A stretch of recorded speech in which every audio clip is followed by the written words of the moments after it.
Nag-chat si DJY guys, yung may-ari ng Ocean White.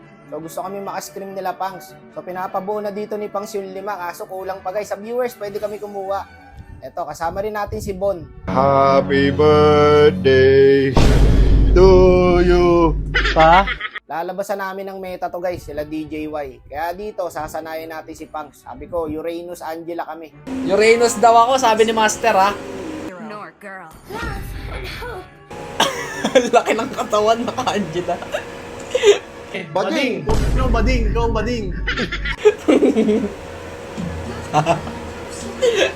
Huwag niyo kapalin si Master ha. Hindi sila naniniwala, kaya ito, ipapakita natin kung paano gumagana. Master, huwag kayo ko pag nalagay sa phone. Bading! Mawiwindang yan boss, sila DJY. Pag nilabas namin to. Siguro sawa na siya sa mga pro. Kaya target niya ngayon, mga problema na. Tapos na siya makipag-stream kila Wise, kila Carl TC. Sino pa ba mga nakalaban ng mga yon? Basta ang pagkakalam ko, gusto niya talunin lahat eh. Hindi tatago sa atin yan boss. Kahit 2 viewers lang kunin namin eh. Ako, si Pangs, tapos si Bon. Tapos 2 viewers. Kayang-kaya na natin yan Brad. DJY, if you are watching this from Wawawi, you better watch out. You better not cry. Because I'm telling you why. Santa Claus is coming to town. I hear that you are a pro player, but it doesn't matter, motherfucker. You cannot beat my team, brother. You have no chance. I'll show you how to doggy. In English gina kasi alam ko mapapanood niya to eh. So, para kahit paano may maintindihan naman siya. Hindi mananalo sa atin yan boy. So ngayon maghahanap kami ni Pangs ng kahit 2 viewers. No, para palaganan natin niya sila DJY. Ito lang ilalabas namin no, Uranus Angela. DJY, if you're watching this is what you call new meta. Meta nga.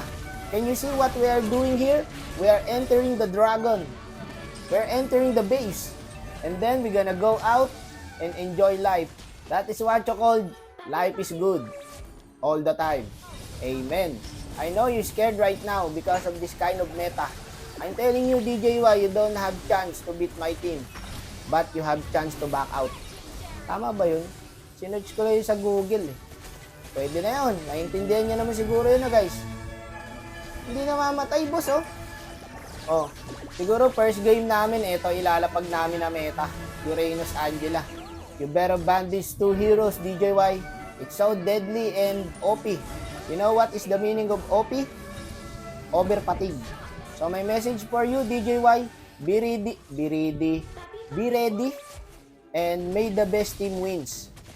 Good luck. Because we are going to crush your team, brother. Puta, naubos yung English ko doon, brad ah. So yun nga, gaya ng sabi ko, baka kumuha na lang kami ng 2 viewers o kaya 1 viewers para laruin sila DJY. Basta mga viewers ni Pangs guys, kaya natin talunin yan ng pinagtitripan lang eh. Oo nga legit, pero wag niyo basta-basta yung si DJY pre kasi pro player yan sa bansa nila. Kaya shoutout sa Myanmar, hindi ko sure kung Myanmar o Indo eh. Shoutout to the Myanmar citizens and Indo citizens. You guys are always welcome here in the Philippines because it's more fun in the Philippines. Fun de Coco, Fun de Sal, Fun de Manila, and shoutout sa imong mama. And yung laban nga pala namin guys is gaganapin sa itong Monday na, June 1. Ayan, napag-usapan na namin dyan ni DJY. Mabait tsaka usap guys, legit. Kaya no wonder na kilala din talaga sa Pinas to eh. Seryoso yun guys ha, yung sinabi ko kaninang pro player yan sa bansa nila. Saka isa pa, wala kaming idea sa mga kakampi niya. Pero balita ako may Pinoy daw. Kung kilala nyo guys, i-drop nyo sa comsec kung kilala nyo kung sino yun.